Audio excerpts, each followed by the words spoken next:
शिव गुरु के चरणों में प्रणाम करती हूँ। आप हमारे प्रणामों को अपने चरणों में जगह दे। शक्ति स्वरूपा माता भवानी मैया पार्वती के चरणों में प्रणाम करती हूँ। आप हमारे प्रणामों को अपने चरणों में जगह दे। गौरी पुत्र गणेश, कार्तिक स्वामी, धरती माता, सर्व देवी देवता के चरणों में प्रणाम करती हूँ। आप हमारे प्रणामों को अपने चरणों में जगह दे। हरिंदर भैया, लीलम दीदी को प्रणाम करती हूँ। आप हमारे प्रणामों को अपने चरणों में जगह दे। जितने गुरु भाई बहन हैं सभी के चरणों में प्रणाम करती हूँ। आप हमारे प्रणामों को अपने चरणों में जगह दे। 3 सूत्र की पालन करती हूँ। पहला सूत्र में दया, दूसरा सूत्र में चर्चा, तीसरा सूत्र में 108 द्वारा अपने गुरु की चरणों में प्रणाम करती हूँ। आप हमारे प्रणामों को अपने चरणों में जगह दे। हर हर हे महादेव, दया करिए गुरुदेव। हम सभी के दाता गुरु महादेव शंभे गुरु नमः। मैं शिव गुरु की कथा कहने जा रही हूँ, इसे आप ध्यान पूर्वक सुने और पूरा सुने। एक बुढ़िया थी, भगवान भोलेनाथ का बहुत पूजन पाठ करती थी। उनके पास एक ही बेटे थे, वो शादी करने वाले हो गए थे। बुढ़िया गई और चर्चा में सभी कोई अपने अपने मन की बातें कहने लगी और 3 सूत्र के पालन करने लगी। तभी उसने कहा कि हे शिव गुरु, हमारे बेटा के शादी करा देबो ना, नीमन लड़की से, तब हम खीर के भोग लगा दें। यह सुनकर सभी लोग आश्चर्य में पड़ गए कि सभी लोग तो अपने कोई अन्न मांगते हैं, कोई धन मांगते हैं, तो कोई अपना जीने के लिए मांगते हैं कि भगवान भोलेनाथ मुझको लंबी उम्र दीजिए कि मैं जीऊँगा। लेकिन ये तो बेचारी अपने बेटे के लिए ही बहू मांग रही है।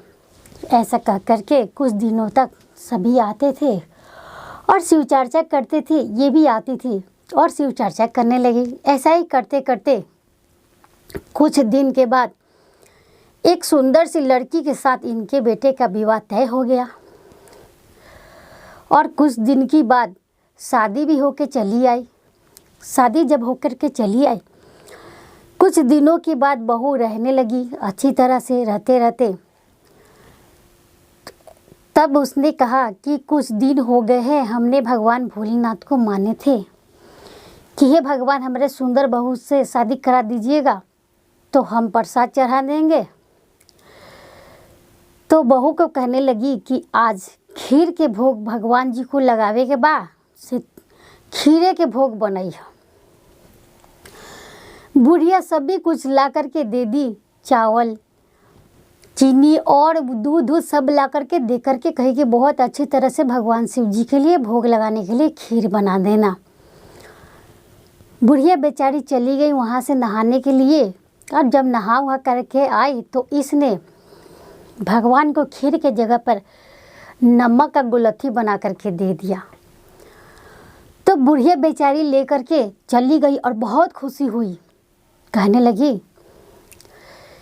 कि बहू आई है, भगवान भोलेनाथ को आज भोग लगाना है। वो ले करके चली गई। मंदिर जाने के बाद जब भोग लगाई तो भगवान भोलेनाथ को तो पता ही था कि इनकी बहू ने मेरे साथ छल किया है। फिर भी भगवान भोलेनाथ को जब वो भोग लगाया तो वो प्रसाद पूरा तस्मय की तरह हो गया, यानी कि खीर बन गया। जब शिव चर्चा स्टार्ट हुई तो बुढ़िया मन ही मन कहने लगी कि हे भोलेनाथ, हम रउर ना जे मानले रही कि हमार बहू नीमन मिल जाई तो हम रउरा के प्रसादी चढ़ा देले बानी, रउरा प्रेम सहित ग्रहण कर ले। हम भगवान भोलेनाथ को कह करके अब बेचारी वहीं पे बैठ गई। भगवान भोलेनाथ ने तो कहने लगे कि बुढ़िया की श्रद्धा बहुत है, जिसके कारण से जो मन्नतें मांगी थी उसने तो पूरा की, गलती तो उसकी बहू ने की। ऐसा कह करके सभी शिव चर्चा करने लगे और जब आरती उनकी हो गई और शिव चर्चा समाप्त हो गई तो सभी को प्रसाद देने लगे। तो सभी ने खाया तो बोले बहुत अच्छी खीर है, आपकी बहू ने तो बहुत ही अच्छा बनाया है। उसके बाद बुढ़िया गई, बहुत खुशी होकर के अपने घर गई। तो उसने कहा कि जो भगवान के भोग के लिए खीर बनाए थे वो हमें खीर दे दो। भगवान की ऐसी लीला थी कि उसकी बहू वहाँ नहीं थी, नहाने के लिए चल गई। बुढ़िया स्वयं जाकर के खीर को निकाल के चख ली। और तब बुढ़िया चखते ही देखने लगी कि ये तो नमक का है। उसे तो बहुत आश्चर्य हुआ, लेकिन लोगों ने कहा कि बहुत अच्छी खीर है।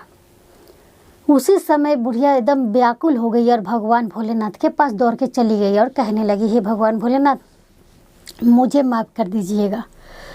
मुझे नहीं पता था कि सुंदर बहू को लाने से ऐसा ही होता है कि हमने तो आपके भोग के लिए खीर बनाने के लिए कहा था, पर उन्होंने तो नमक का बना दिया आप। फिर भी सभी ने मेरी प्रशंसा की कि बहुत अच्छी खीर, ये सब आपकी कृपा है। और कह करके वो बेचारी फिर से जा कर के रोने लगी और कहने लगी कि तूने भगवान भोलेनाथ के साथ छल किया है, नहीं चाहिए हमें ऐसी बहू। उन्होंने अब शराप दे दी कि जाओ, जैसा तुमने भोलेनाथ के साथ किया वैसे तुम्हारे साथ भी होंगे। पर भगवान भोलेनाथ तो दया के सागर है। उन्होंने वहाँ प्रकट लेकर के और बुढ़िया को कहने लगी कि मैं इससे बहुत प्रसन्न हुई तुम्हारी भक्ति से, पर इसे एक बार की गलती है इसलिए माफ़ कर दो। बहू ने भगवान भोलेनाथ के चरण में गिर करके क्षमा योजना करने लगी और बुढ़िया से भी माफ़ी मांगने लगी और कहने लगी, मुझे बहुत बड़ी गलती हो गई, मुझे माफ़ कर दीजिए, आज के बाद मैं ऐसी गलती नहीं करूँगा।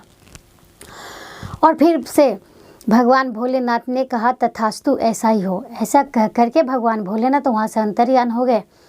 फिर सास बहू मिल करके दोनों एक साथ रहने लगी। बहू ने भगवान भोलेनाथ के लिए फिर से वही खीर बनाई और भगवान भोलेनाथ को भोग लगाई। इससे बुढ़िया भी प्रसन्न हुई और भगवान भोलेनाथ भी प्रसन्न हो गए और सब कोई मिल करके भगवान भोलेनाथ की शिव चर्चा करने लगे। आप भी भगवान भोलेनाथ पे विश्वास रखिए और भरोसा रखें।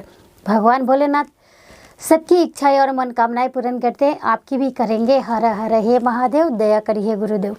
हम सभी के दाता गुरु महादेव, संभय गुरुवे नमः।